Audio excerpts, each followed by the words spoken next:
7 o'clock, y'all? We're not getting counted, so we're gonna get started. That's what I got. Okay, actually, let's stand for the Pledge of Allegiance, and following that, I'd like to have a moment of silence and acknowledge Dennis Hoover's passing. He was our town attorney since 1986, and his counsel for the town will be sorely missed, and you guys can, and anybody watching here this evening can please keep Dennis and his family in your prayers. We begin with the pledge. I pledge allegiance to the flag of the United States of America and to the republic for which it stands, one nation, under God, indivisible, with liberty and justice for all. That moment of silence, please.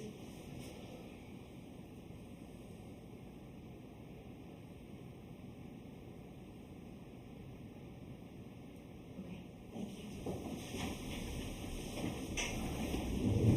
you. All right, so welcome, guests and any member of the public that may be watching us live on CMC's Comcast Channel 23. I want to thank the Carroll Media Center for their services to make that public broadcast live and playback opportunities available to us. So tonight is obviously not a regular business meeting. Instead, we've planned a workshop format to allow for the Warfield Investments LLC, which is the commercial developers who purchased the 91 acres from the town of Sykesville over at the Warfield Complex in June of 2018. We want to offer them an opportunity to provide the public a long-awaited update. Tonight is a follow-up to that presentation that they made in August, where they shared their economic and fiscal impact studies related to the current economic conditions at this stage of the overall project. The council has requested specifics on how they would like to modify the project to address the issues they have encountered per those studies.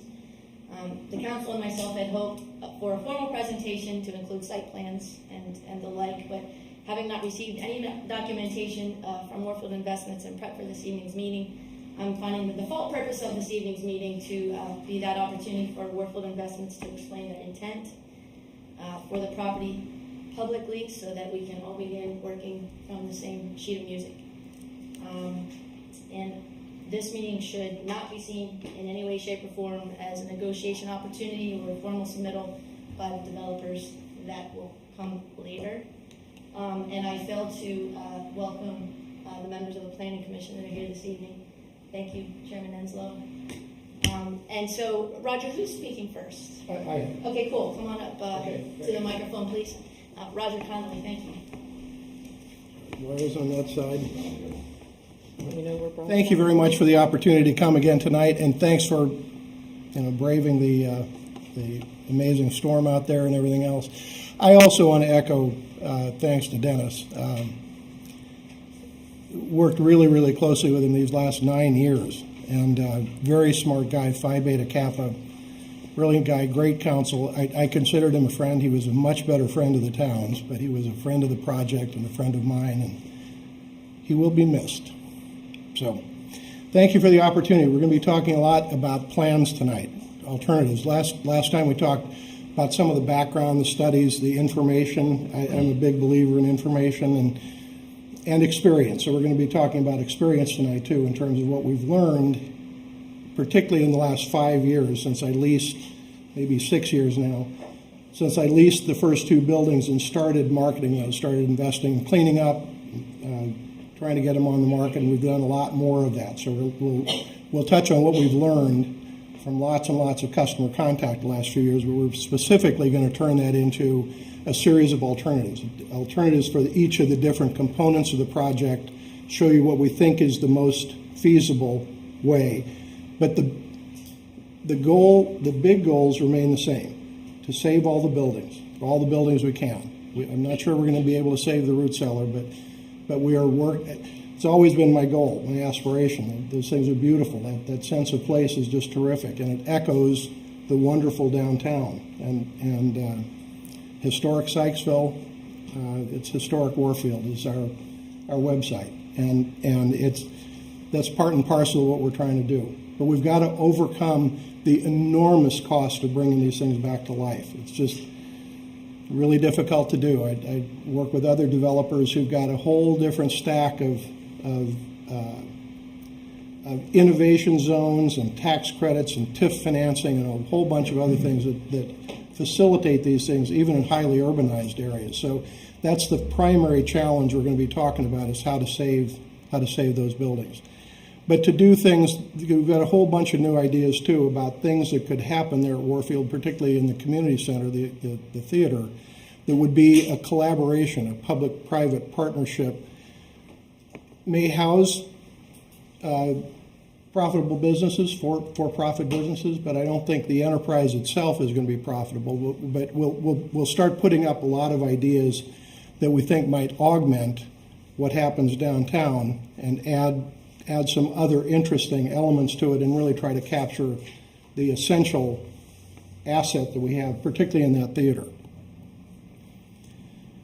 We'll talk about... I'm sorry, Roger, just for clarification, you're speaking of the auditorium building? Yes, the dining hall and auditorium, yes, Okay. yes.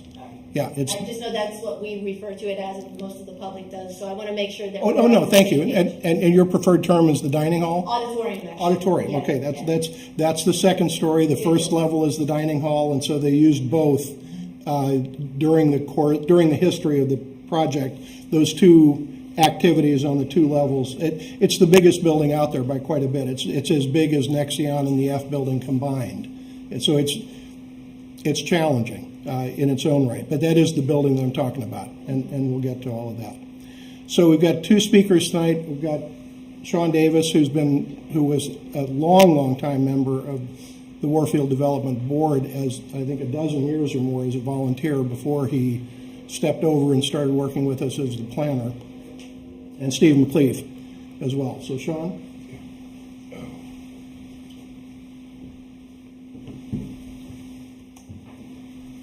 How are you? Well, thank you. It's been too long since I've seen you. It has been a while. I know most of you, but not all of you. So I'm going to go through a brief history before I turn it over to Steve to go through the specific plans, because I think for those of you whom I don't know, it might be helpful. And for those of you who I do know, it might be helpful remembrance. So overall, the project history, as you know, in 1986, Springfield Hospital Center opens, and 1896, the hospital opens. In 1899, the first buildings of the Warfield complex open. In 1995, the state of Maryland announces its intention to surplus the Warfield complex, the former women's campus of the Springfield Hospital Center. In 1997, I began my work here in Sykesville. My first endeavor was working with Cannon Associates and the town on the Main Street Enhancement Redevelopment Project, which ultimately came, I think the only thing that came through to fruition was the pedestrian connection between the parking lot and Main Street next to Beck's. We had plans for signage out on Route 32 and a variety of things, but unfortunately we couldn't make all of those things come to fruition. Then in 1998, I worked with Mayor Herman on the Warfield charrette. After the town had expressed its interest and the state had expressed their interest, the town taking control of the property, Mayor Herman asked us to work with him in facilitating a public charrette. It was a 5-day charrette. It was held out in the W building, and it was a very successful, I think, very successful endeavor, which came up with an overall vision. In 98, the town began considering the acquiring the complex. In 2001, the town acquires the complex, subject to the terms and disposition agreement with the Maryland Historic Trust and preservation guidelines. In 2002, the Warfield Development Corporation was created by the town of Sykesville to oversee the development and operations of the Warfield complex. In 2005, Nexion Health moves into the Building I. Work begins on the construction of Springfield Avenue interchange with Maryland Route 32. Work is completed in 2007. At that time, I was also working with the Episcopal Ministries to the Aging and helping them develop a master plan for their Fairhaven campus, at which time I worked with both the town and EMA in closing the old Springfield Avenue and relocating it through their property. I believe at no cost to the town. We were able to broker a deal between the town and EMA saying, you can get this piece of property, which was disconnected from Springfield, disconnected to their main campus by Old Springfield Avenue, you can get that back as part of your campus. In return, you give the town the right-of-way necessary to connect into Warfield. That all came out of the design charrette from 1998. And it was fortuitous. I was working with EMA at the time, and the park and ride that was also constructed, at one point in time, that was going to be the community pool, which I kept on saying, topographically, that'll never work, but unless you want a waterfall pool or a slide pool. So in 2010, I was appointed to the Warfield Development Corporation Board by Mayor Miller, and worked with Mayor Miller and Brad Reese, who was the president of the Development Corporation, for a better part of 3 years in entertaining a variety of different requests from a variety of different people. There was always the, hey, I need 2,000 square feet, or I need 900 square feet. Well, we don't have a building for you. We just don't have a building. We don't have the funds. We had $35,000 max in our budget. We had a developer, Parks companies, Jerome J. Parks companies, come to us and give us a great presentation about how they were going to help us out. It's only going to cost you $500,000. We have $35,000 in our bank account. It's just not going to happen. Okay, we were literally trying to mow grass and shore up buildings for the better part of 3 years. During that time, we had talked extensively about it needs to be reevaluated from a purely employment campus to a mixed-use campus.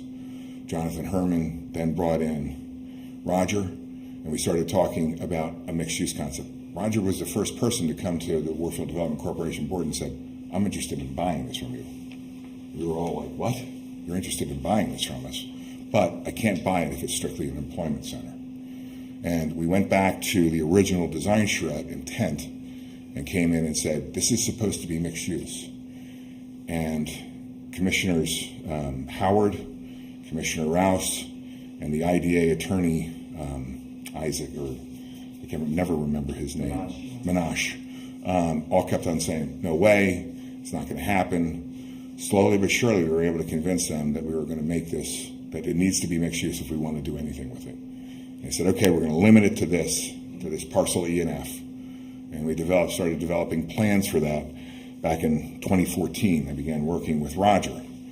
And at some point there, I transitioned out of the board because it was clearly a conflict. I told everybody that I was working with Roger, and for a period of months there, it was like, okay, yeah, you can work with Roger. But eventually I had to transition out of my responsibilities on the board because this was going further, and I wanted to continue to work with Roger, and it seemed like it was the best thing for the project to move forward. So there was a period of 3 to 4 years where I was serving on the board where we were literally just trying to mow grass and keep the place up and operational. In 2016, I worked with the mayor and council members on your visioning plan. We did a lot of great work in that visioning plan.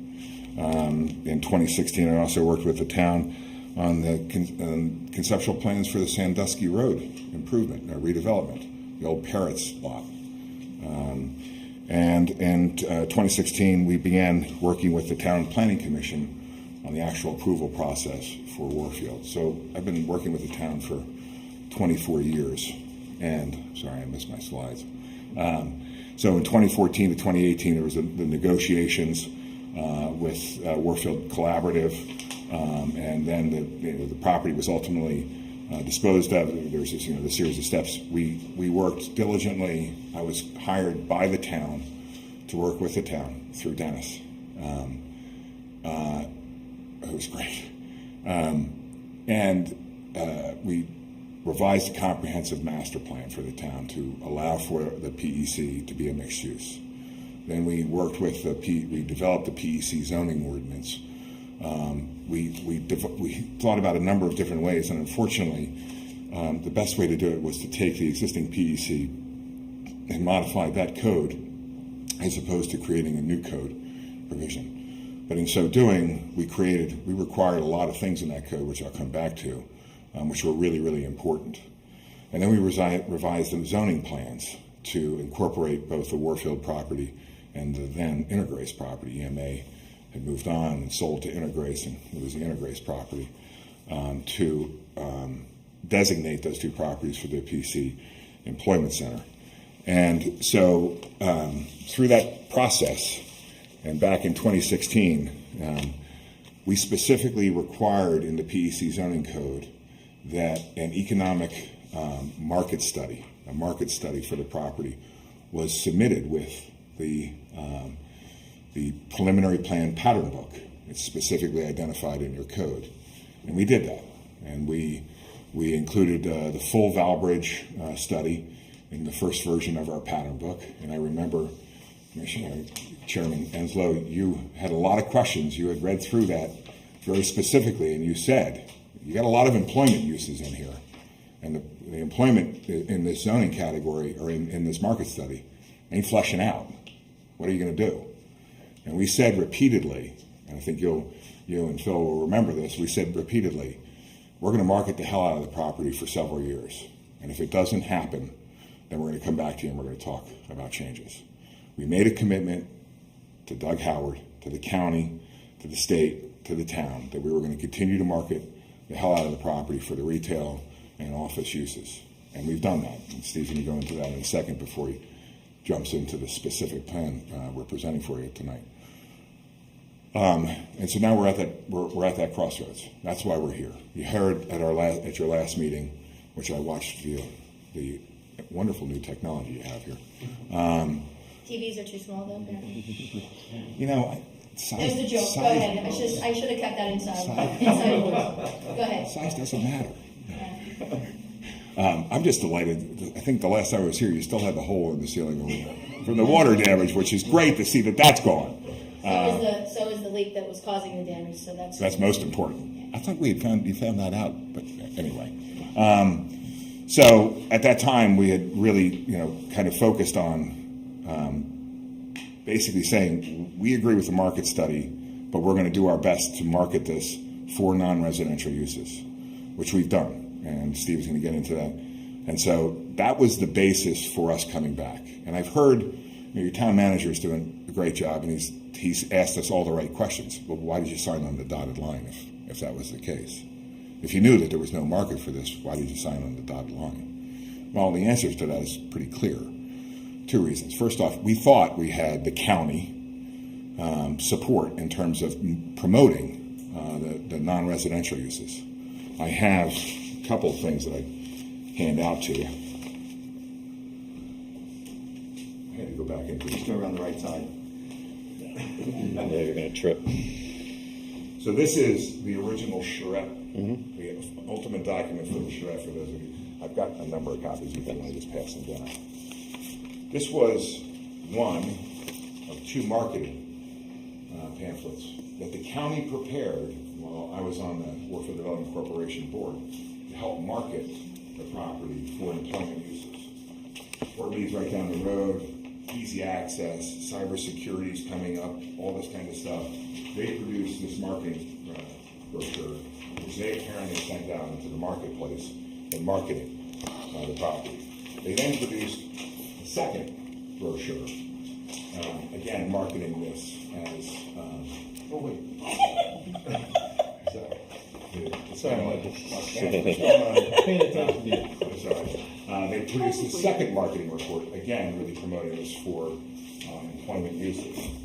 And then here's a smattering. There's three articles in this stack back from March of '97, and then the second one is April of '97, and then the third one is December of 2004. And throughout these, you'll see I've kind of highlighted them where, oh man, there's great users. We've got great users. Jack Lyburn from the County Economic Development. We have the Lane Mason Research, Real Estate Research Group study. And we've got users in hand, and so I'll pass those out. And I just highlighted them, and you're obviously welcome to read the entire piece.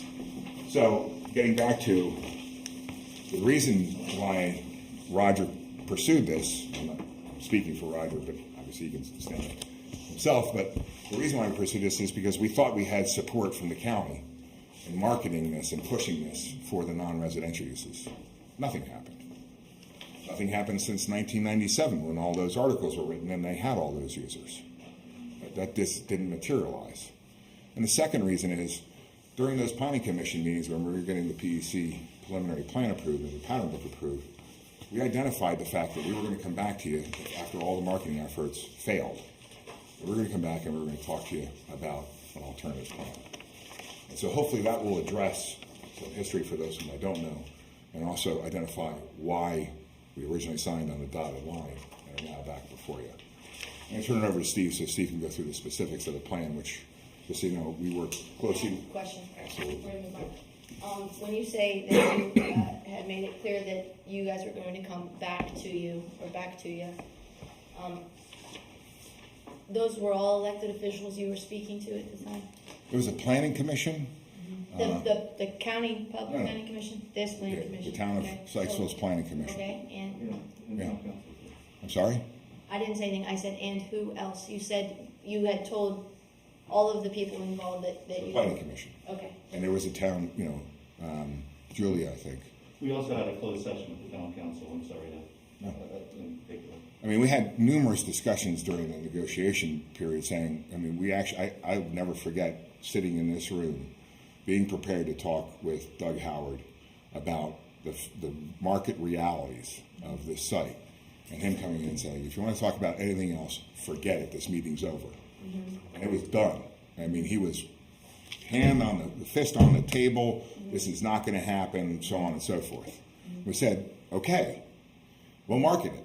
We'll do what we need to do to prove to you, even though the last 20 years, 15 years, people have been marketing this site for non-residential uses, and it just hadn't materialized. But if you got, we got your support on this, got these marketing studies and everything, then we'll do it. okay. But again, I asked you who it was to, and you said our planning commission, but now you're speaking of Doug Howard, who is an elected official that is no longer Sure. with the county. Yep. I mean, it wasn't hidden from anybody, but in terms of our approval process with the town, everything flowed through the planning commission Okay. with recommendations up to the mayor and council. It wasn't hidden from anybody, but it also wasn't documented anywhere, correct? In any kind of agreement that you guys agreed to, any kind of signature you guys put your names on, had nothing to do with what you just verbalized, correct? Well, other than the minutes and the recordings of those meetings, Right, which I'm sure but- we can go back to. No, that's fine. I'm not distrustful in what it is that you're saying, Sean. I just want to make it clear that what it is you're saying you based the decision on, or that Roger based, because you said you're speaking on his behalf, the decision on purchasing the complex and delving into this project was based in a conversation or 2, 3, 4. Presentations, public presentations. Okay. And then the agreement that you signed didn't include any of that verbiage, correct? Not to the best of my knowledge, no. Okay. All right. I'm sorry to interrupt. You were going to bring. Doug Howard was at the table because he was a creditor to the town. He Understood. purchased the note from the state, and so he held all the paper and was a big gatekeeper. But there were also dozens of conversations with then Mayor Ian and with Dennis Hoover. I mean, dozens and dozens and dozens. And there will be records and emails and all kinds of things because it was all part of the legislative history. Not in the reg, but the legislative history, the intent, the understanding that we're shaking hands and working together, and here's what we're going to do. And the commitment was specifically 2 years. I kept saying 2 years, 2 years, 2 years. That's we'll do everything we can to push that ahead for those 2 years. And that's why we included in the PEC zoning ordinance the requirement to include a market study. Okay. We can move on. There's so many other things that we could talk about. Yeah, sure. And I'm sure. That's what it's not necessary right now.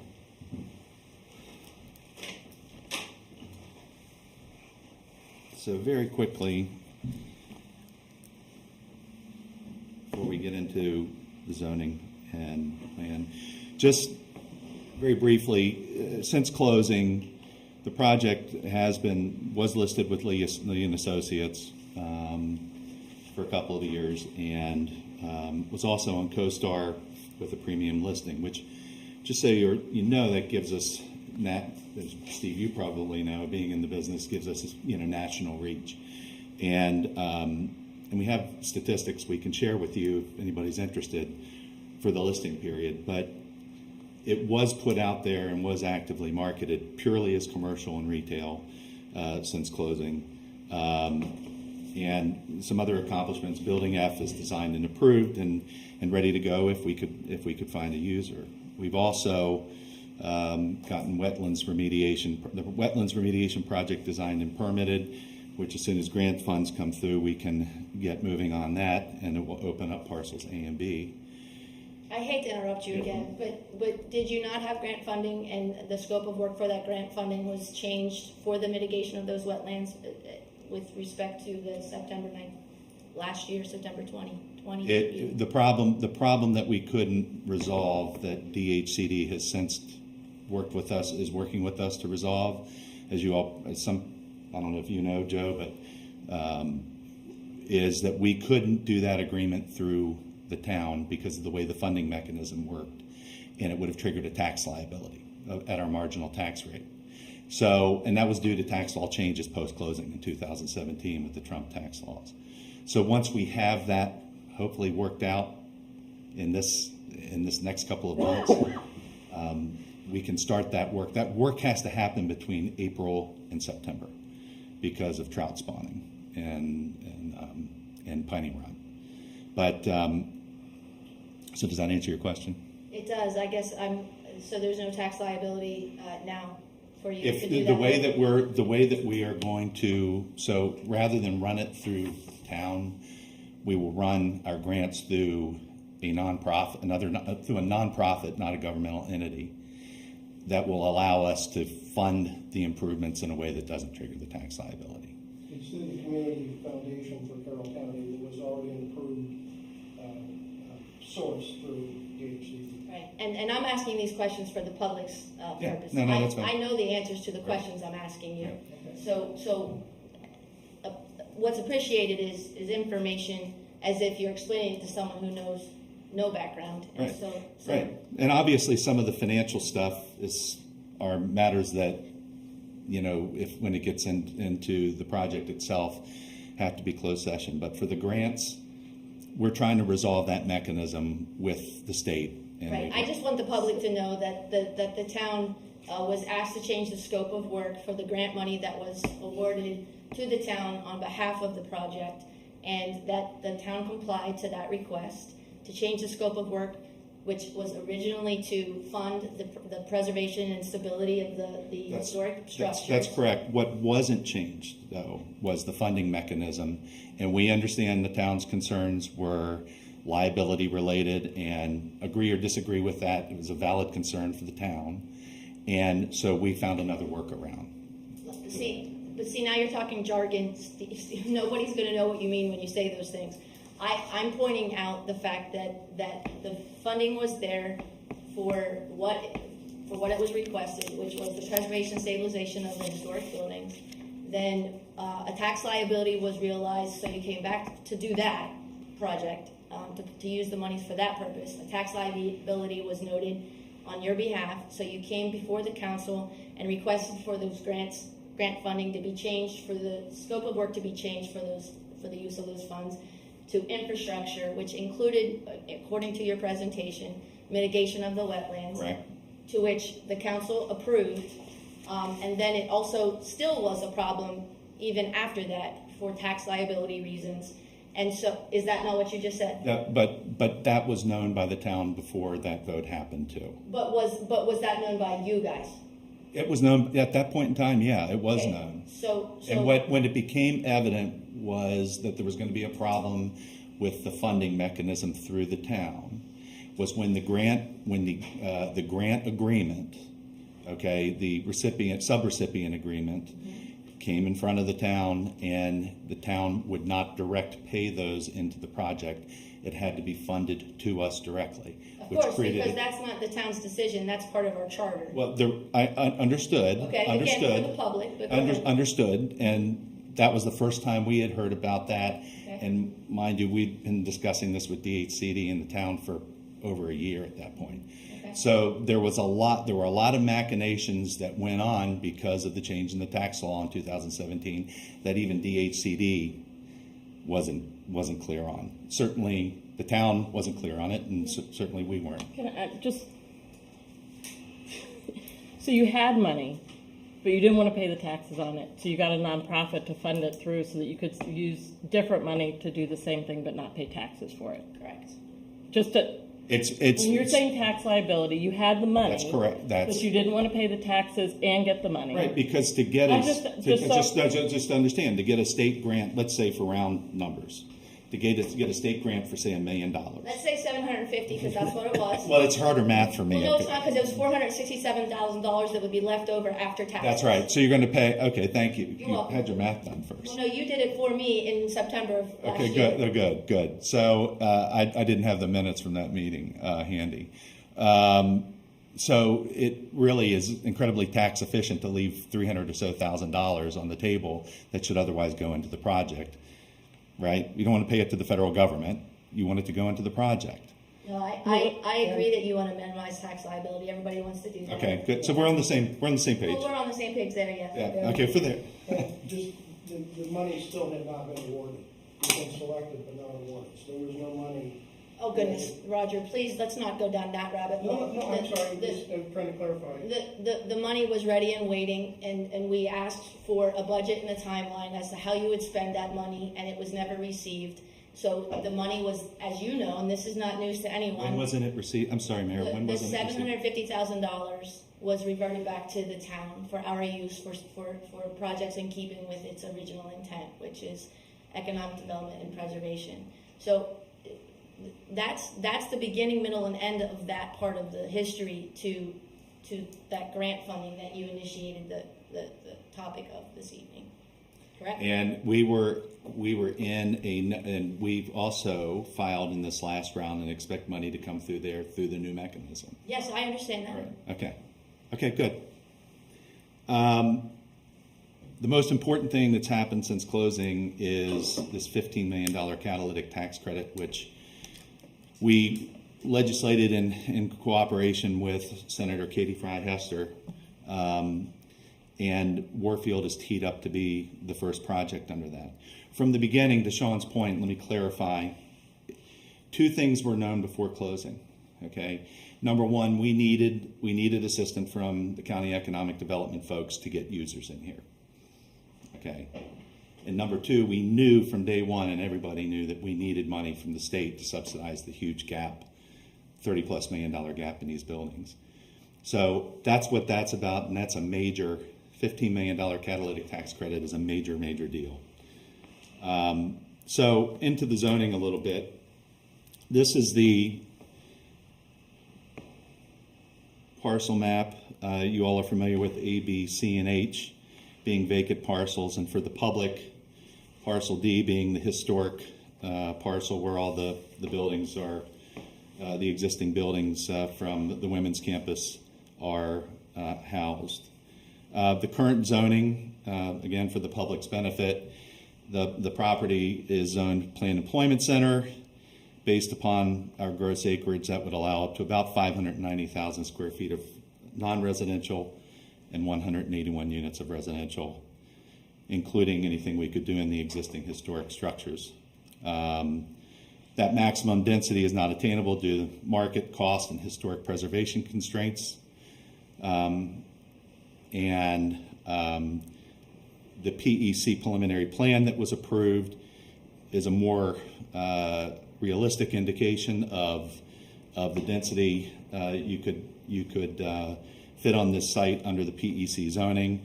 And for review purposes, Parcel A was originally slated for 35,000 square feet of retail, Parcel B for a 125-key hotel. We had on parcels C and H 103,000 square feet of newly constructed non-residential, and up to 183,000 square feet of renovated non-residential. And then parcels E and F, of course, is the Parkside project. That's a map showing the current approvals and what the PEC plan looks like. So in our reevaluation process, we've worked with Sean over the past several months, and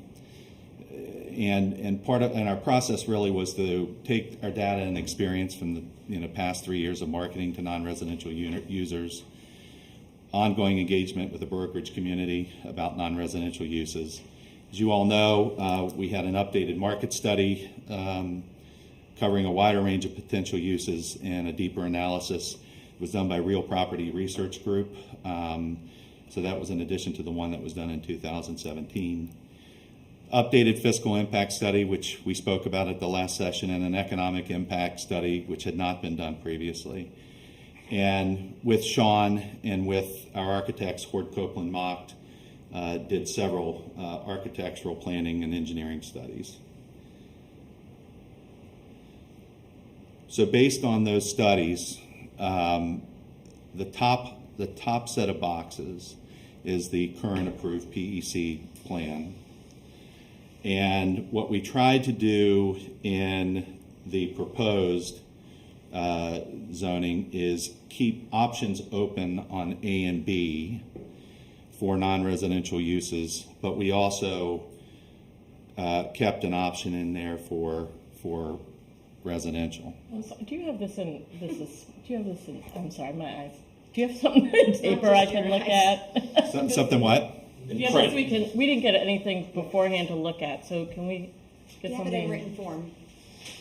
Hard copy, anything we can see. Something that I could read. We're the town council, not the youth league. We can't read it. So I guess size doesn't matter. Yes. I just have to put it in budget. It's going to show up in the second, but for the purpose, these purposes, Kind of big, isn't it? I don't. I just have this one. You don't have that? That's not. Oh, this is that. Copies this week? Sure. Just that one page, yeah. So everything in the top set of boxes is the current approved PEC plan, and the lower is proposed based upon the density studies that we ran with Sean and his firm and Hord Copeland Mocht. And one of the interesting things we did, because this is so difficult, and we're going to get you a pretty cool tool that will help you mix and match these options after the meeting. But the way let me go through this first. The way our preferred plan would go is definitely on the more residentially intense side. I'm going to walk through each parcel with you with a lot of attention on parcel D, because all of this helps enable the rehabilitation of parcel. And are we gonna get this picture too? Yeah, you can get this. Okay.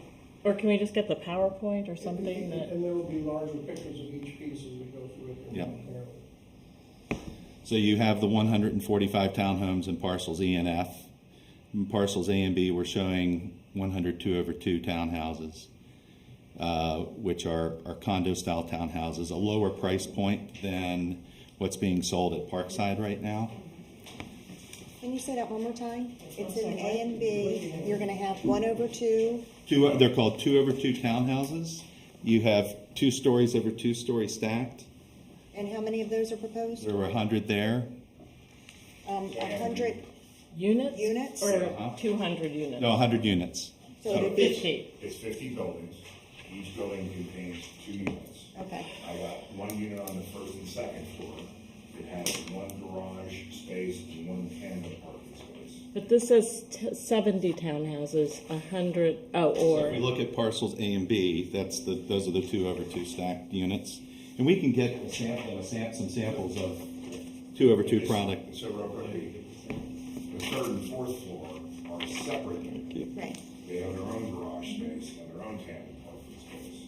And they have a stairway from that garage on the 4th you want to floor. go back and see? So because it's 3 common walls, 2 side walls, and a roof floor, it has to be a condominium. It cannot be a fee simple town. Right. So for a total of how many units? It's 100 units, 50 buildings, 100 units. 100 dwelling units, 100 families. How many bedrooms in each of these units? They go 2 and 3, right? Yeah, it's 2 and 3. So the first and second floor are 2, and the 3rd and 4th floor are 3. Okay. Will you And what's, lose units because of the waterway, or you're going to build over those? I'm sorry? You're going to lose units because of the remember the waterway that comes? The waterway will be filled because of the wetlands permit. They'll mitigate that and move the We're wetlands. mitigating that, so that and That's gonna be then, moved. huh? Yeah. Yeah. It's gonna be piped, so Steve, you know right now that waterway is in a ditch. Yeah, I know. Then it goes under a culvert, under Springfield Avenue, and then ends up in that kind of, really odd. It runs like that. Clustering, wetland in Parcel C. Yes. Okay, we've gotten approval to fill that because it's literally in a concrete ditch and then it ends up in a pond. And then that'll all be piped over to discharge area, and we'll be creating wetlands in the park area. Sorry, I wasn't aware of that, or long since forgotten. And Steve, while we're talking about it, if you look up there, there's also right there, if you can see that arrow, Yes?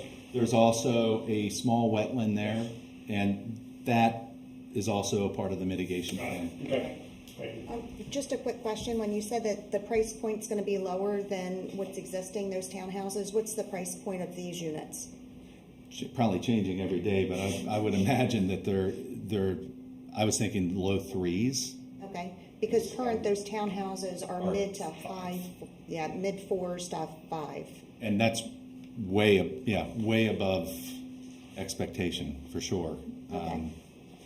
So you're thinking about 350 out there. I would say 300. If you were to ask me, I would say anywhere between 250 and 350. You gotta remember the lower unit is smaller because it has the garage taken out of it. So that's probably on the 250 side of the equation. And the upper unit, you get 350 plus. Gotcha. They have loft diversions in there. They got a ton of different options that can juice that third and fourth floor unit way up I think Also time factor. in terms of. Time. Today, maybe. Yeah. Okay. right. On the road, Right. that's not gonna mean anything. Well, just like Although what we're hopefully it seeing with the doesn't townhouses. go the other way. Yeah, But I understand. I think the point of that I want to make, we introduced that product type to get a lower price point from those townhouses. Obviously, it's still in the threes, and it's in the threes.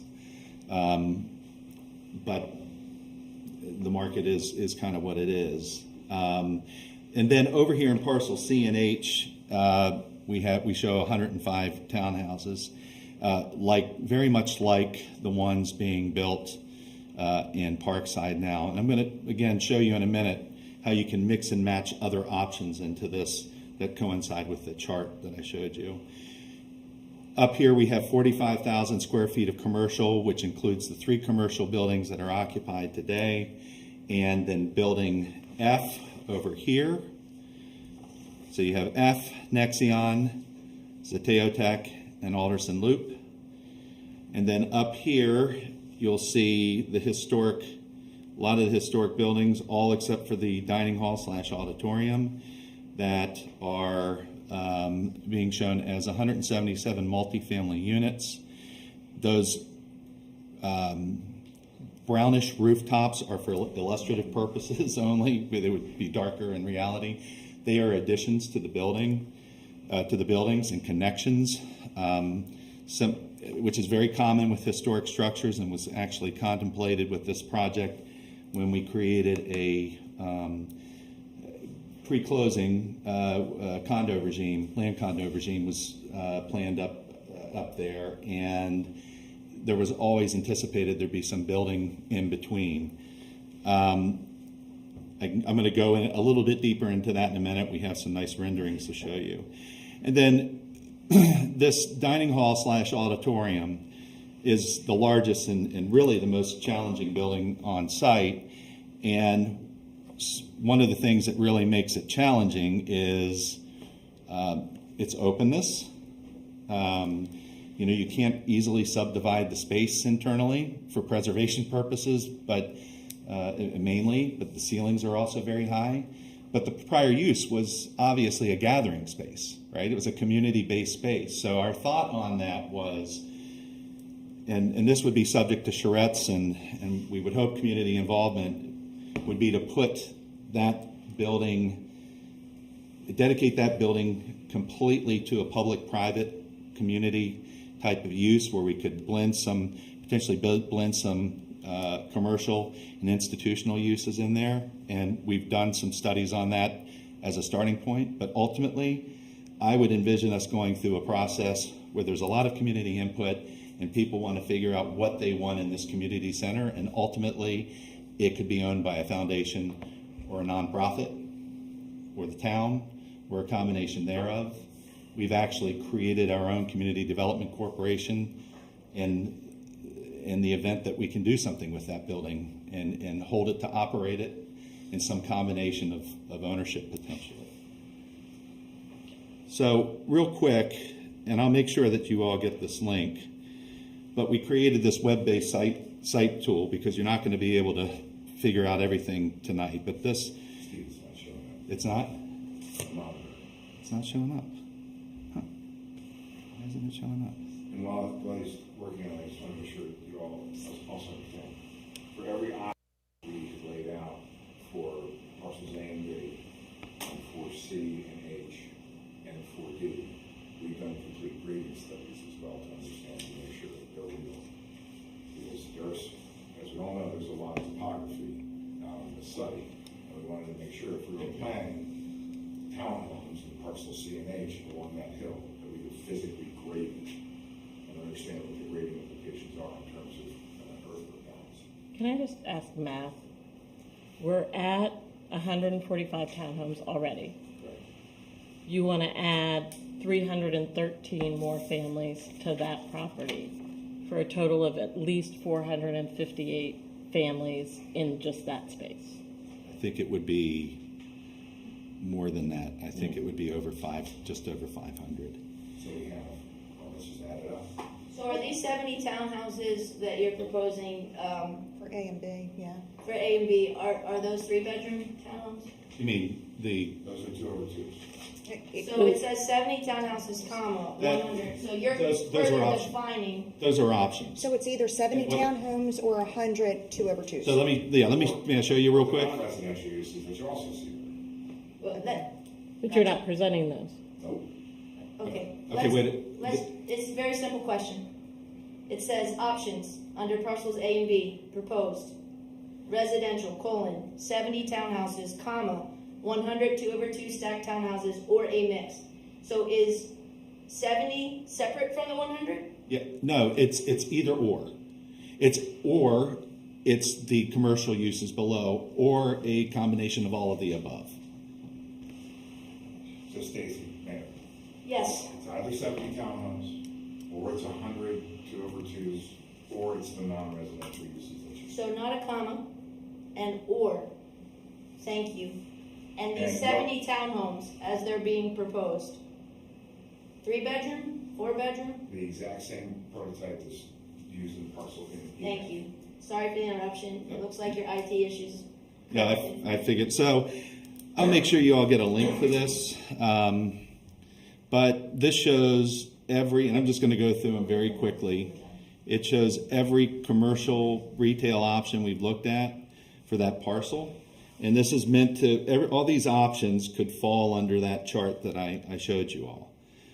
Okay, so we've done a lot of different options there, and then this is what the 70 townhouses look like. This is what the 100 2/2s look like. And then we even have an option in there for a CCRC, an assisted/independent/memory care facility, potentially, with this parcel being used for some commercial use over there. The other thing that this does is allows you to go into the other parcels, and that was our original plan. Hold on a second. In parcel C and H, but then it shows you the townhouse option that's in our preferred outcome, and this is a 2/2 option, which I believe in the chart, I don't have it up now, does it say 160 units there? For where? And in the chart that I had, 105, 100 townhomes, 162 over 2s. Yep. So these options coincide with that chart. And you can go through and look at any combination of things that you want to look at. And then over here, for parcel D, you can click, and that was the commercial option that shows all of the parking. And then here's the option with the multifamily. And to answer your question from earlier, if if I was to add up all the units on the desired plan, the first plan we shown, it's 527. It's 145 existing homes approved in parcels A, 100 2/2s in parcels A and B, 105 townhomes in parcels C and H, and 177 multifamily homes in parcel D. So how many families go into the multifamily homes? Well, I would assume there would be 100%. one family per unit. Yeah. But obviously, multifamily is, rental apartments, they have empty nesters, they have, young graduates, they have millennials, God forbid, and they.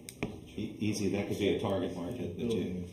I have two quick questions. Okay, so these are options under parcel A and B, C and H, and D. So what happens if we all decide, on parcel A and B, we want a convenience store, and we want 100 townhouses, and then we want office? That's probably not going to be feasible for you. No, it's not. It's all a matter of what you can physically pack on there. Correct. So my second question, actually now I have three. My second question, what is the number of units that you need to make this work?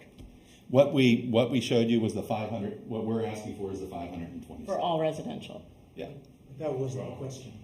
And that, That was a question. It's not all I'm gonna call it right now. We're not gonna start this what's our minimum, what's our maximum, what's our thresholds. That's not what tonight is about. You're proposing, what you are proposing is the 70 townhouses. Are we to go to the first thing in each one of these columns as what your preferred proposal is? It's the 100 2/2s in A and B. It's Okay. the 70 townhouses in parcel C and H. It's It's No. 105. is it 105 town? I'm sorry. Thank you. All right. Okay, sorry. That's all right. So it says 105 or 100. Here, I'll tell you what our proposal is. It's So you right. want the 105? 105 townhomes. Okay. That's our proposal right there. Okay. And then on D, you want 177. 177. Okay. okay. So my third question is, have you contacted the county to see if this property is able to accommodate all those units? So, Between yeah. water usage and schooling and everything else? Let me start with this real quick. So good question. Water capacity is definitely there.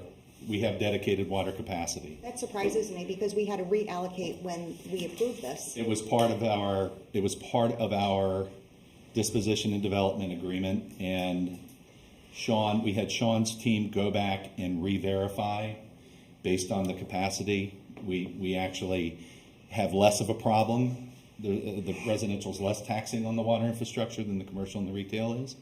So, And there's two reasons for that. Okay, first and foremost is the residential is defined as 250 gallons per equivalent dwelling unit. So it's 250 gallons a home. On the retail side, it's variable. You got a restaurant, or you got a dry cleaner, or you just have a convenience store. What is it? Obviously, the restaurant uses a hell of a lot more water than something that doesn't have food and beverage associated with it.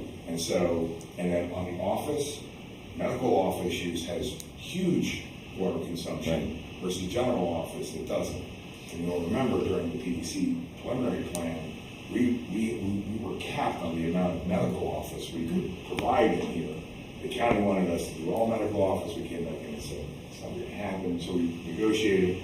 So the total water consumption is a heck of a lot easier with just residential because the total number of units divided by or multiplied by 250. So to answer your other questions,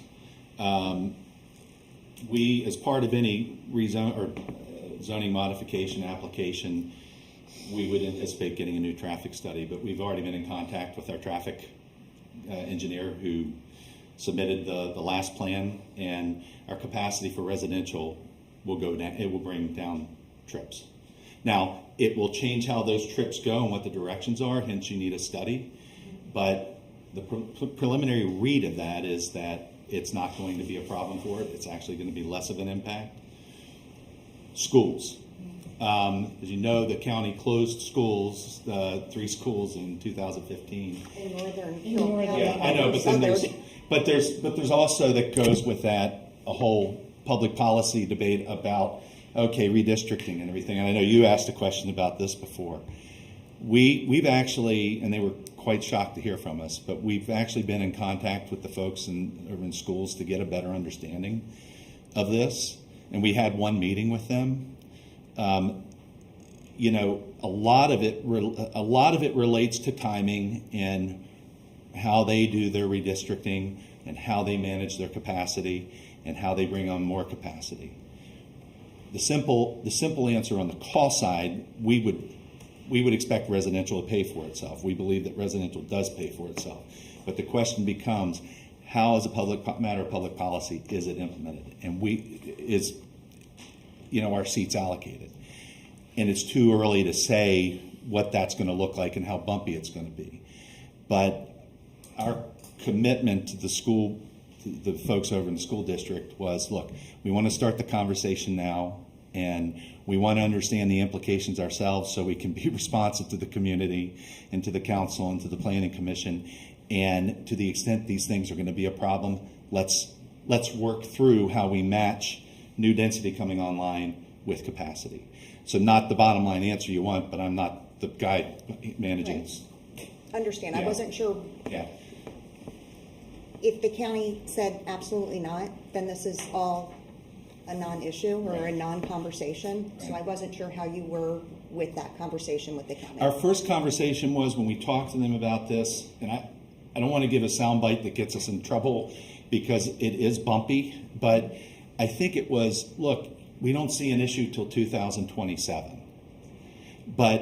And that's how given how they define capacity, not how the public thinks about capacity, which is a different thing altogether, as you all know. But that's what they told us. Now, that's how they look at it. You may view it as a problem before 2027. We understand that. But by their standards, that's what I heard. We plan on having a follow-up discussion with them.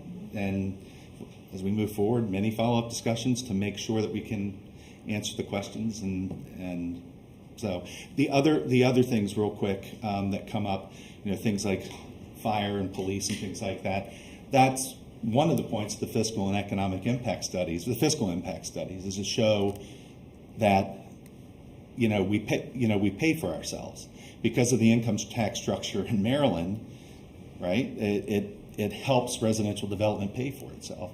So, will there be police and fire who have to be added? Sure, but it's our analysis. Our consultants tell us it's more than covered. I know, Steve, you've been trying to. I just want to go back for a second so we're all on the same page as it relates to the proposed uses of density.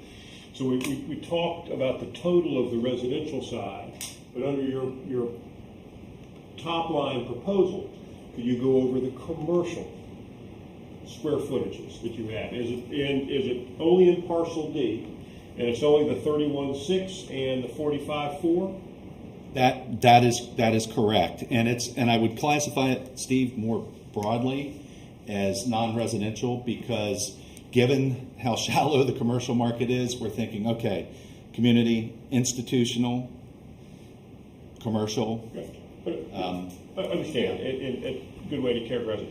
Is the 31.6 the entire building we talked about that would possibly be the cafeteria auditorium building? Is that 31.6? Yes. In total? It is. Okay, so throwing that aside for the entire project, 45,000 square feet of non-residential use. No, it's 45,000 plus 31. There's 45,000 square feet, and then that's the Already. No, there's not 45 in that. That includes that 45 includes building F. in building F, and then you have 31,000 for the dining hall. Right. So it's 76,000. Okay, that's a great point. So, okay, I see what you're saying. Existing commercial space today, is it included on this? That is leased today to Nexion, 3 buildings? It is, and that 45,000 square feet, if you take out 17,000, is the F building that's empty that's ready to go. So 17,000 additional commercial non-residential square In feet fact, plus the cafeteria auditorium building of 31,000 square feet. I probably should have flipped to this. So the Parcel D historic campus, the 3 current buildings that are occupied, G, H, and I, 27,796. Okay, the 9 remaining unrehabilitated buildings, 160,000 square feet. Of that, 17,000, Steve, is building F, and the 31,000 is in the dining hall / auditorium. So just so I'm clear, then in the 9 unrehabilitated and vacant, the 148,000, that's where you're putting multifamilies in? You're putting Not all of it. residential into the historic buildings. Is that correct? Correct, but not all of that 140. All but the auditorium. And building F. Right. So take out So you take 17,000 and 31,000, take out 48,000, so 100,000 square feet. So 100,000 square feet of the existing old buildings will be residential. Yes, and then they will be expanded. So let me show, to get the 100, to get the According one. to, right, that's what you're asking for. You're asking to turn the historic buildings into housing. Yes, Not all Most but the of them. majority of it. So I didn't have a good still aerial, but just to refresh everybody's memory here, hopefully the technology will work. This is parcel D, and actually for the benefit of people watching on Facebook. As you're scrolling through, can you use your pointer to point out which building F is? Sure, that's building F right there. Okay. And this is the dining hall / auditorium. Okay, and then what we're going to see here is that's Nexion over there, building I. That's building G where Zateo Tech is, and that's building H where Alderson Loop is. And this will come back around real quick. And the root cellar is under the ground. Root somewhere. cellar is right over there, right over here, and this is the engine house. Okay? Which you guys haven't made any mention of yet. Did I miss it? No, so no, I haven't said anything about it. The engine house appears to be structurally sound. It's a very small. It's under 500 feet. So we have to find some use for that, some community-based use. Don't have any ideas for it yet. Maybe we'll have a contest. And that's covered under the easement? Well, the easement's gone, but it's in the historic district, so it is. All of these buildings are covered. The root cellar is. We have a study from a structural engineer from a couple years back. It's structurally unsound, and that's the one building that is the one structure in there that is structurally unsound. Okay, so we have no plans for that. So to show you a similar perspective here, this is what, now for illustrative purposes only, the building extensions are a lighter color and the roofs are a lighter color. But you can see up here you have what's called the quad buildings that are filled in a small amount there and here with additions and connections here. In all likelihood, there will be space between these buildings and there will be what they call a hyphen, like a walkway between them, but you can't really see it on this. A real challenge was making building W usable for residential purposes. We've connected it to building D, and there will be an open walkway in kind of a landscaped area that goes underneath to keep this courtyard open here. Obviously, over here, the courtyards with these buildings gets closed, essentially closed off. And then over here, of course, this is the dining hall and auditorium, which you get a real sense of how big it really is. And this is building E, and an addition onto building E coming off the back. Okay. And then just Where's the parking, Steve? so all the parking is right in here, would be added right in here. And same thing over on the other side. And then this is additional parking over here, but that's mostly meant for this. But all the parking's either along Buttercup or along Warfield Avenue into here, and then we have parking over here. And part of the reason that we've tried to keep the parking is, look, we've had to balance not making it too hard for people to get to their residences. So you want to put it too far away, but you also, I was pretty sensitive when Sean and I went through this to not putting parking too close to the buildings. In some spots it gets a little, maybe gets a little tighter, but we've tried to keep it as close as we can to the public right of way and out of, away from the buildings. And here, They need, just so you know, the parking code of the town for each of the multifamily units, and we've also graded those out to make sure that they physically work. and actually it's less intensive parking for residential use than for commercial. So this is a typical street view. This is the quad buildings, and what I'm going to show you is how the connection works in here. Again, the connections look a lot closer. There will be some more spacing put in when ultimately these are designed. Now, the trick with doing these things, and you can go over and look at the state police facility where they've connected two of the older buildings. They use quite a much more modern facade than I would use, and that I would have used, and that we would be using here. You're not trying to replicate, but you're trying to be compatible, and that's what the National Park Service standards, the interior standards, dictate. We've also kept flat roofs, so you're not taking away the slate roof, the slate roof line. The slate roofs and gables and cupolas are one of the great features of that, so we're limiting the height of all of the infill to highlight those. And we don't try to replicate it because you can't replicate it.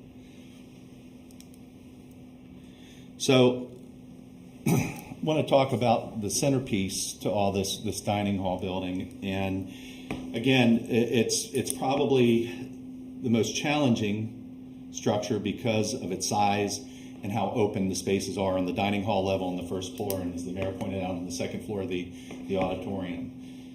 It's not ideal for a purely residential or commercial building. As I said before, the original use was essentially a community building, and so it really inspires additional community uses in the future. And as we got into it, we said this building's too big just to serve Warfield. It could really serve the entire town of Sykesville. And the entire town of Sykesville should be invested in its reuse if they're so interested in doing so. So we engaged Hort Copeland and Mocked to look at three possible, to do three studies. We're going to focus on one today because there's a lot of repetition, but we really generally grouped things into four areas: learn, work, live, and other uses. And there are all sorts of uses you could get in here: preschool, child daycare. We identified adult education, trade programs, arts programs, including theater, music, and visual arts, and adapting the space to be flexible to meet those sorts of needs. Work, there could be some commercial office space, but we see it more likely, given the shallow commercial market, being an economic a place for the economic development folks to have an office, to put an incubator, to have some co-working space. And really big today and growing in the market are ghost kitchens, which are essentially used a lot of times by catering companies and startups and whatnot, and maker space. Live, you could put more residential units in there. I'm not personally a fan of that in this building. Adult daycare, cafe, fitness center. And then other, and it really shouldn't be other because it's such a big part of this, is the auditorium, which we figured can seat up to 700. It can be scaled. It could act as a conference center and meeting space. And with a ghost type kitchen, you could also do catering for events within the building. So again, this is one of 3 concepts that we developed. I want to reiterate that, ultimately we would see this as an opportunity to engage and really figure out what needs to be here and what's really needed in the community, what people want to see, what's viable. But it ultimately comes down to a blend of uses and creating a real sense of community. In this case, we have early education on this end, so it could be some sort of preschool. You have your main entrance coming in, so you have a cafe space here, this corridor lining up the whole way down, going to your ghost kitchen and your maker and your fabrication lab. We have 1 elevator in here. I think no matter what we do, there are going to be 2 elevators in here. This was an oversight. And then over here, we're saying, okay, this could be job skills training, tutoring, or adult daycare. We go up to the 2nd floor, and I'm going to show you a few options here. We're showing an incubator space on the wings and a co-work space. But most importantly, this main area, these are removable partitions we envision being here.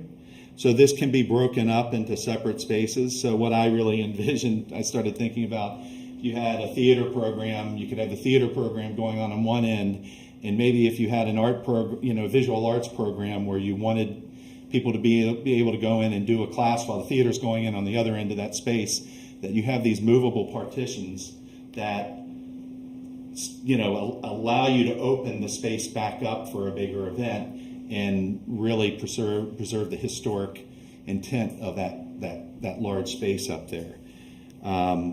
Here's another option, another configuration of that theater area. You see that it gets bigger. You get up to, I think, 376 occupants with a meeting area down here, and then you end up taking all those partitions out, and suddenly you have over 700 occupants who can fit in this theater for performances, other large events, and you have, of course, your catering and ghost kitchen on the 1st floor. Can I just ask a numbers question? Yeah.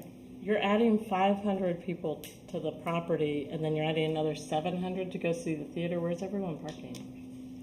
Well, you want to talk about parking? I mean, it just doesn't. Seems like we keep adding There's 12 bods. spaces right there. It just I'm sorry, 15. it just doesn't. I'm losing in the. So when we get into the plan, when we get into the process of submitting a plan, we will have to show that we meet the parking standards, and if we want to get flex on it because of shared uses, like is happening in so many jurisdictions. There's a variety of different ways that address parking. I mean, in worst case scenarios, we go straight by the parking code, say this is how many parking spaces you need, and say that's the maximum capacity that you can have in the theater. Yeah. So you're not adding a parking lot. You're not adding. No, we can't afford to have a parking lot. Just conceptually, I'm losing where everyone's going in that. So how many? And I'm not going to put you on the spot. How many parking spaces do we have in this as a commercial? I mean, There's that many people. It was over 400. Obviously, we'll have to work that out in the process, and we'll have to work. The math will have to work out in a plan that comes in. And as you said, Sean, maybe it will come down to occupancy being constrained. We're in a conceptual stages here, and we need to dig deeper. But Have you ever thought of using the historic buildings for multi-use, meaning commercial retail on the 1st floor and residential on the 2nd and 3rd? we have the same, not the same. We have a similar problem with retail that we do with commercial, which is the market is saturated in Eldersburg, and we can't get traction on the front parcels from the kinds of retailers that I think everybody would like to see and that would make it viable, economically viable.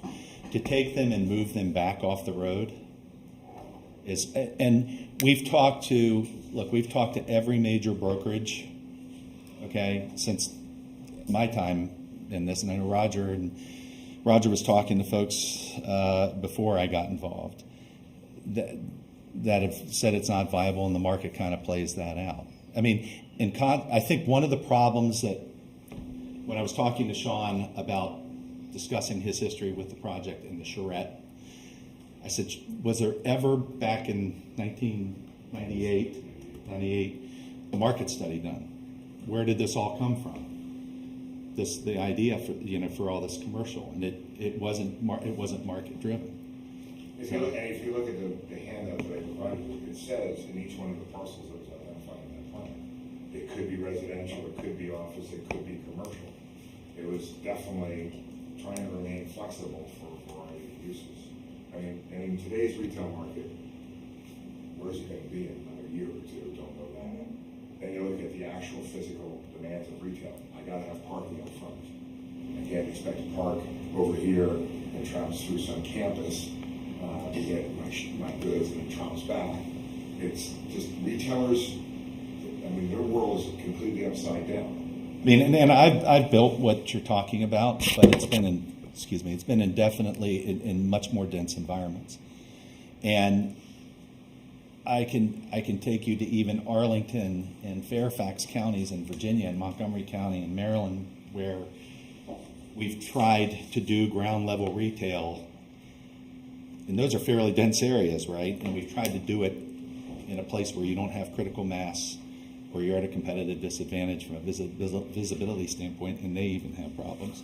I was originally really attracted to that notion too, being able to echo somehow what happened in downtown Sykesville and what was natural in many communities historically.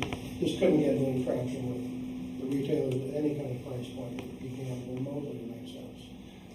I'm just thinking of Columbia, right by Columbia Mall, where they've built that strip where it's retail and then condos and on the second and third floor. Owings Mills, the same thing. So I just wasn't sure if you My office can. was there for many years, and I watched that stuff all grow up and was asking the same question. It's just there's way more critical mass and density there, and a much higher price point. And it's also more construction. Say again. And oh, that's the other thing. Even parking. If you had to build parking here, I don't know what it is now with where pricing is, but last time I checked, an above grade, space is about $20,000 a space, and a below grade space is over $40,000. So we can't overbuild this to the point where we can't surface park it. I mean, it just we're already in a hole. We're talking 500 units. If you average 3 people per unit, we're at 1,500 people over there, right? I think it was when I did the calculation on it, I believe I have it. I think we projected it's less than that, but it's over 1,000, between 1,000 and 1,500. You got to remember that the multifamily, I think the average population is 2.54 people per home in the last census, and so you say, okay, 2.5 people per single family home for the 2/2s in the towns, but on the multifamily side, your numbers go way down. I have a lot of singles people, and then I have couples. I don't have a lot of families in multifamily units, so that average would go down. So I agree with you that it's definitely over 1,000. I think it's about 1,200. 1,200 new. There's people living. 1,200 people living over there. 1,200 people. Additional people. Yeah. In a population That that's includes what, that includes 3,500. 145 existing townhomes. So 1,200 total with this presentation and occupants in the 145 already approved. Correct. Thank you. Correct. And I did my calculations based, kind of cross-referenced averages within the town and the county and the state, just as a gut check. And it's back of the envelope, but I came up with the average is 2.6 people per household. Is that Carroll County residents? I think that's your town. That's actually the town. That's, available through the 20. Yeah, that's where it came from. But we will have to park it, and we will have to prove that out. And we can't prove it out tonight, but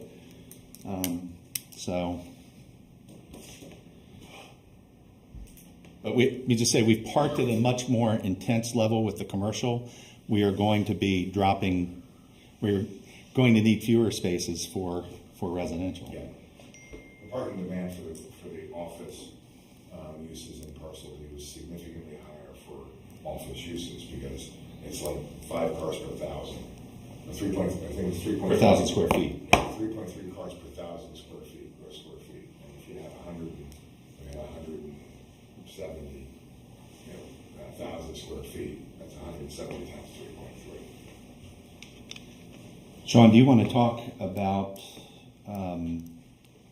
this isn't, as the mayor pointed out, this is not a formal presentation, it's a formal request. It's informational, but if we converted this to a formal request, we talked with Joe, but do you want to talk a little bit about that?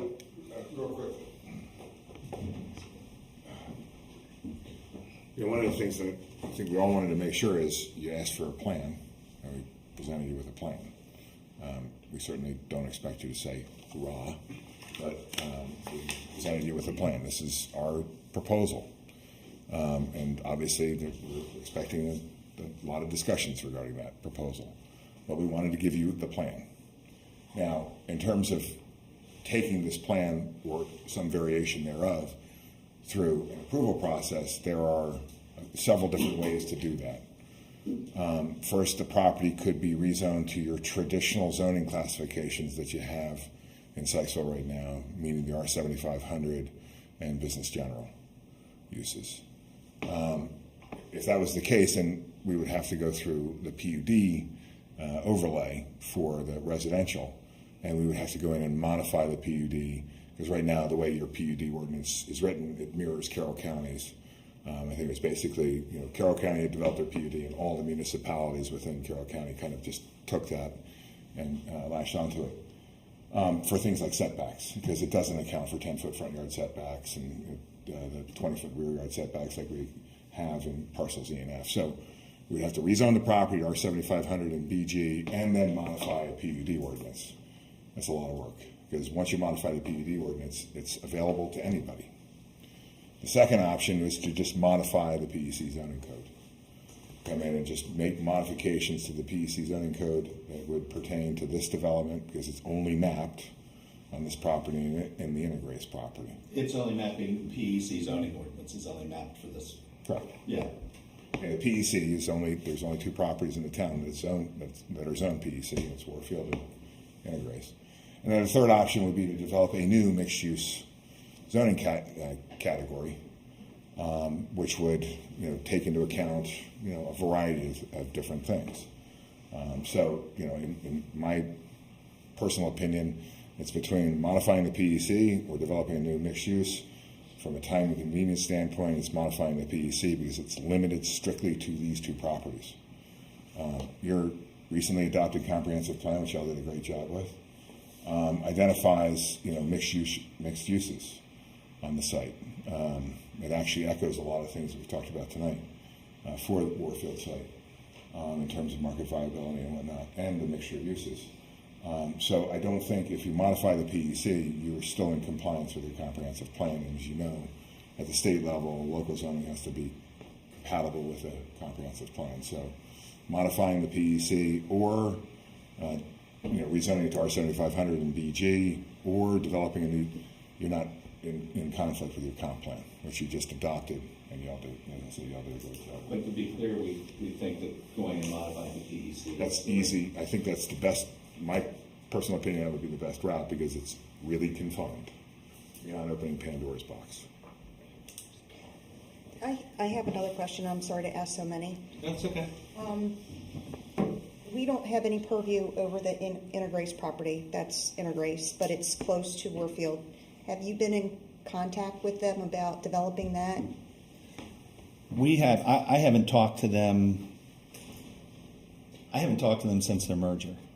Okay. The reason I'm asking, because if there's a concept of developing that property as well, so not only do we have to take into consideration the 500 and some residential units that you're requesting, but now there's going to be additional. So that's more the roads, this, that, and everything The else. folks they sold E and F to have been in discussions with Integrace about developing Integrace for townhomes. Okay. That's stopped here at the planning commission, at least currently. Okay. Did they have any idea of how many they wanted to I include? don't recall. I remember that. I think that was 60 or 70, wasn't it? It wasn't many just because of the limitations within the piece. There were limitations, there were no commercial as part of that development that they had brought for, and I shouldn't say, well, not even preliminary standpoint, just Okay, One of the thing. okay. And one of the problems with that parcel is that the only reason it's not landlocked is because we gave access when we did the plan. We gave 2 points of access. We had no choice. But I said we. I meant the collective we. I wasn't trying to. We weren't being charitable. No, but it was. That's right, because they're public roads, but they can't act. I mean, the chances are they're not going to be able to access the highway. That property, so it has to flow through, Yeah, The main thoroughfare. Okay. Right. and through ENF. Okay. and you could probably work out the site distance issues there with the hill and all that with grading, but it's not in the state's plans to allow an access point over there. We've So beat that horse. I worked with the developer of Elm Street, the developer of ENF on that plan, which included a grading study for that to make sure it physically works. Because if you know that site and its relationship with ENF, it's a big hill. It's a big hill on Route 32 as well. And unfortunately, at some points in that hill, it's a 40-foot topographic change between the hill and the elevation of Route 32, all sloping back towards the Brandy Branch. And forgive me, I don't know the name of what was Warfield Park. Gary Dorsey Park? Gary Dorsey Park. Gary Dorsey, thank you. I saw a really nice monument today when I was driving by, and I just haven't blocked that in my head yet. So it all slopes back this way. It all slopes back into the parcel center. Yeah. Mayor, can I just ask a point of order? I would love that. So we're just seeing this. We didn't get anything before today's meeting. So what is our next step? Like we can throw out ideas. There's a lot of processing. I think that's a but good I'm new time. to this, so I would appreciate some Do direction. any other of my cohorts have any other questions? Because I think that's a good place to end up with. No, not at this time. Okay. What we can do, Mayor, is we'll provide electronic, and if you want hard copies of the presentation tonight, we'll also get you a link to the site plan tool that I showed you all, so you can play with that. So And the password, right? I tried to get into it, and it is password protected. It is, but it was because it was under development. But it's for you all. It's not for public use, but for you all to use. Sorry, Mayor. That's okay. So before I jump to answer your question and kind of, I think, close things up, summarize and close things up. 2.6 times 527 units is 1,370. So it didn't include the 145, but 0.2. So anyway, it's not 1,200, it's 1,370 Okay. would be the population at, I guess what you would consider to be all Parkside, I assume, or unless you have a new name. So our next steps, to answer your question, would be for, okay, let me step back. Your offer to provide us with electronic copies of the PowerPoint and anything else, any other supporting documentation would be greatly appreciated. I have to say it would have been much more appreciated before this evening, as we iterated as before. That being said, I appreciate the time you guys have put into this and providing the update. So as you mentioned, Sean, there's several ways to accomplish what it is that I believe you guys are informally proposing. What we need to do next is we need to set up a date, preferably in November, at one of our already scheduled town council meetings, where you guys would submit formally your ask, and that would include formal site plans that would be available to the public, not just to the council. And at that point, we would basically decide if there's a request for a zoning ordinance change, that would be something that we would have to refer to our planning commission. And again, I'm not doing this so much for your sake. I think you guys know the process. This is for the public's sake. We would refer that to the Planning Commission, and they get to study that and review it, and then recommend to the council their move forward or how to move forward. And then at that point, we would have not one but two public comment sessions in our regularly scheduled town council meetings. At that time, obviously, as per its description, the public would have an opportunity to comment. And only after that, and that's if we decide to propose an ordinance change, that we would have that public comment for two separate times. And then we can make a decision. So those are the next steps. So is it the first or the second meeting in November that you guys can have that ready? Depends upon what that is. I think I just described. No, I understand exactly what you're saying. Okay. If I can, the site plan, we have the illustrative plan. That illustrative plan, we can embellish more with details and whatnot and submit that. It's not going to be to the stage of a preliminary plan, which would maybe be required. But it will be enough for everybody to get their arms around and recognize that that's a legitimate plan. We can provide you with grading studies and anything else. So anybody look at, I just want to make sure your code has provisions for plan submission. And if we want to do that, that's time and expense. Or if we want to just cut to the quick, we can take that illustrative plan. I could put it on a scale version. That would be fine for your formal submittal to the council. Okay. And then obviously upon referral, recommendation, or referral to the planning commission, we would need the nuts and bolts that will take a little more time, I guess, to get together for them, Right. or whatever it is you believe you would need to give to them Okay. so they'd have enough to chew on. Okay.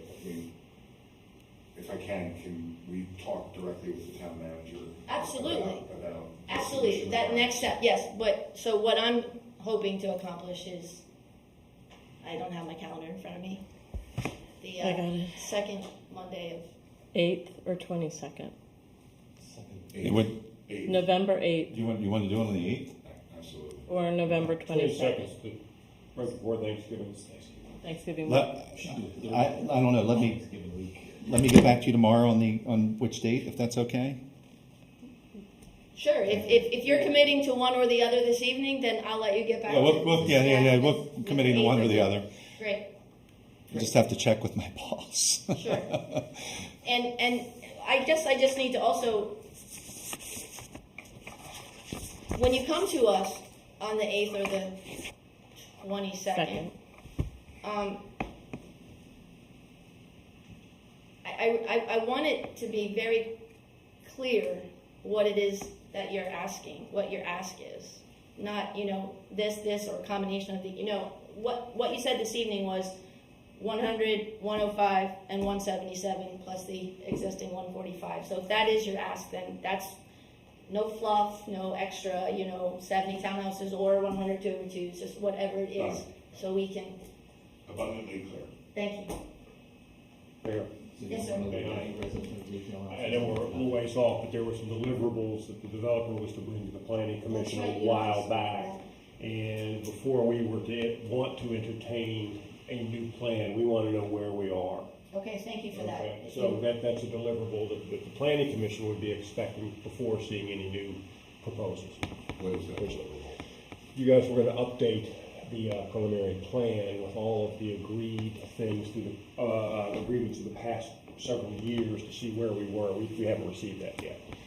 And I'd be delighted to do that, Chairman, but in the light of what we're proposing, does it make sense to? We don't know what we agreed to in the past or have that all in writing at one piece of paper. That was a commitment that Steve McLeaf made to us. It was so what you'll recall, what happened with COVID, we were supposed to do something and COVID hit. And so we'll go back and, I understand what you're saying, but again, we want to know, we have a bunch of new planning commission members who haven't been through this process before. Gotcha. And I'm not really sure where we are or where you guys want us to jump from. and just to be clear, and I thought we had made this clear before, but things came to a standstill with COVID. That was all supposed to happen, I believe it was in March. Yeah, no. Of 2020. I'm not slamming. Okay, so I just want to make sure Yes, we're not hiding the football. You're not hiding the football from us. COVID hit, and Good. we postponed that one or two times. Then COVID hit, and then We will check in with the town manager on that as well, Open and make it sure that you guys get what you Through need. the 22nd for public. I just I'll make a motion to adjourn. I appreciate that. Thank you, Councilman Grassley. Have a second? Second. All in favor of adjourning this evening's meeting? Aye. Thank you very much. Thank you, guys. Thank you. Thank you. Glad you didn't know. You're lucky to have enough. I'm not going to have it too much longer. I mean, and it's not even gray. I don't know how that's happening. I mean, you have a lot of people. No, yeah. Never. Don't worry about that. No task force. And I'm gonna put you on it. No. No. Passing on that. How that works. Yeah, you know. I'll be absent all the time. Yeah, no. Will it be approved absences or unapproved? Yeah, unapproved, for sure. I'll meet you. All right, good night. Good night. So we should expect that stuff tomorrow, you think? Exactly. All right, sounds good.